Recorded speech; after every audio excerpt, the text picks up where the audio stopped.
High Commander Excel Vorn of the Stellar Dominion flicked his translucent appendage dismissively at the holographic display. Images of Earth's wildlife flickered before the gathered alien representatives: lions, bears, sharks, and wolves. "These are the top predators of humanity's homeworld," he scoffed, his voice translator conveying perfect contempt. "Their physical abilities are laughable compared to the Vraxian hunting beasts or the crystalline predators of Epsilon 15. The Earth envoy, Dr. Serena Holt, kept her diplomatic smile. This was the third day of talks for Earth's entry into the Intergalactic Council, and the alien delegates had been dismissing every aspect of human civilization. "Earth's biodiversity has produced remarkable adaptations," she offered. "Our predators may not match yours in size or power, but—" Nothing interrupted Sub-Commander Krell of the Andromeda Empire, his armored suit clicking as he leaned forward. "Your species barely survived its own evolution. How can you possibly contribute to galactic security when your world's predators were so unimpressive?" The chamber erupted in mocking laughter. Serena's smile tightened. "Perhaps a demonstration would be more convincing than this argument," she suggested. High Commander Excel Vorn waved a limb in agreement. "By all means, the Dominion would be delighted to see Earth's strongest predator face our Vraxian beast in the combat arena." Serena tapped briefly on her communication device. "That can be arranged immediately." 2 hours later, the council members gathered in the observation deck above the combat arena, a reinforced chamber designed to assess the combat prowess of various species. The Vraxian hunting beast paced below, 3 meters of rippling muscle, razor claws, and venomous fangs. Its armored hide was known to resist even plasma weapons. "Where is this Earth champion?"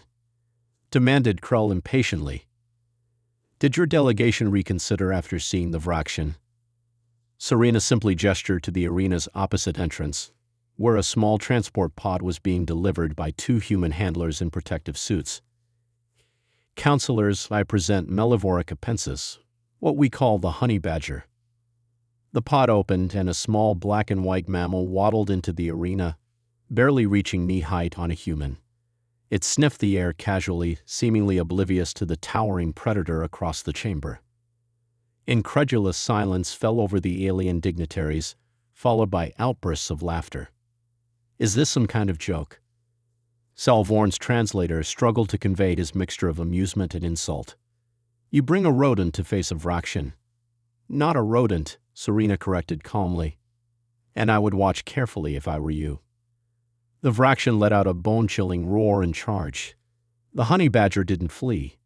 It ran straight toward the massive predator. What followed defied all alien expectations. The honey badger moved with shocking speed, dodging the initial strike and latching onto the Vraxian's leg.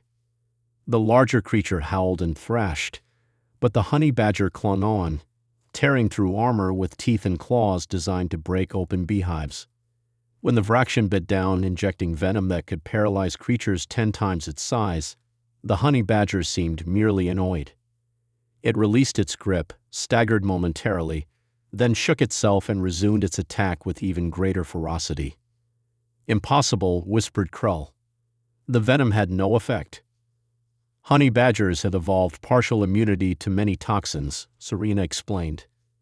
"They regularly consume venomous snakes and withstand beatings while raiding hives.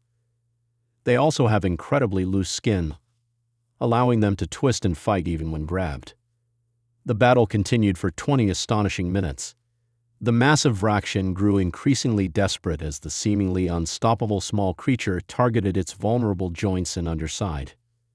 Finally, exhausted and bleeding from dozens of wounds, the Vraxian retreated to a corner, refusing to engage further. The honey badger, still energetic despite multiple injuries, simply began exploring the arena, completely disinterested in its defeated opponent. Stunned silence filled the observation deck.